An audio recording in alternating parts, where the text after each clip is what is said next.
হারাম এবং হালালের মধ্যে পার্থক্য কি? যেমন প্রেম হারাম। আপনি দেখেন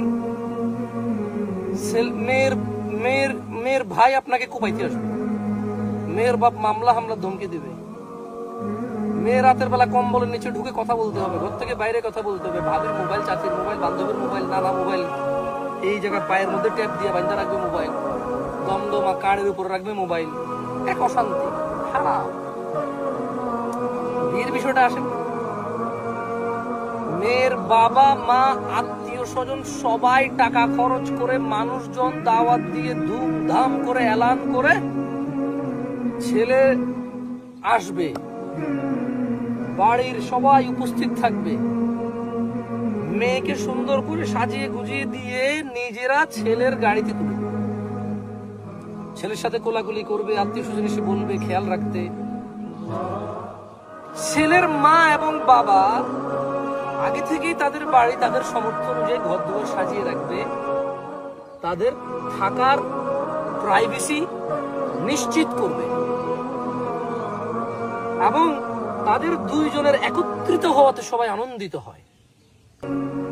হারাম আর হালালের এতটাই পার্থক্য। হারাম পৃথিবীতে যদি এত ডিফিকাল্ট হয়, তাহলে আখিরাতে কিয়ামতে কি ভয়াবহ শাস্তি থাকতে পারে কল্পনা করে দেখুন। আর হালাল পৃথিবীতেই যদি এত সুন্দর চমৎকার সামাজিক সাবলীল এক শান্তির ব্যবস্থা হয়, তাহলে আখিরাতের কি সুন্দর শান্তির ব্যবস্থা থাকতে পারে ভেবে দেখুন। আমি যুবক ভাই ও বোনদের বলবো, হারাম থেকে বিরত থেকে বিবাহের যোগ্য করে তোলা নিজেকে। পুরুষ ছেলে নিজেকে এতটুকু যোগ্য করবে, হয় ভদ্রতা, নম্রতা, সভ্যতা, শান্তশিষ্টতা, ইবাদত, আল্লাহ ভীরুতা, যে কেউ ও বিয়ের প্রস্তাব আসলে বলবে যে ছেলে ভালো দেওয়া যায়।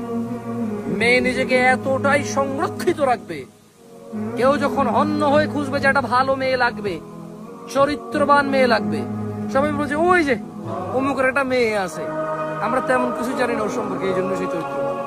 কারণ আসলে তার ব্যাপারে কি ভালো মন্দ কিছু শোনা যায় না, সে আছে এটা কারো মাথায় নাই, কারণ তাকে সচরাচর দেখা যায় না, তার ব্যাপারে কোনো আজে বাজে শোনা যায় না, সে নিজেও ভালো।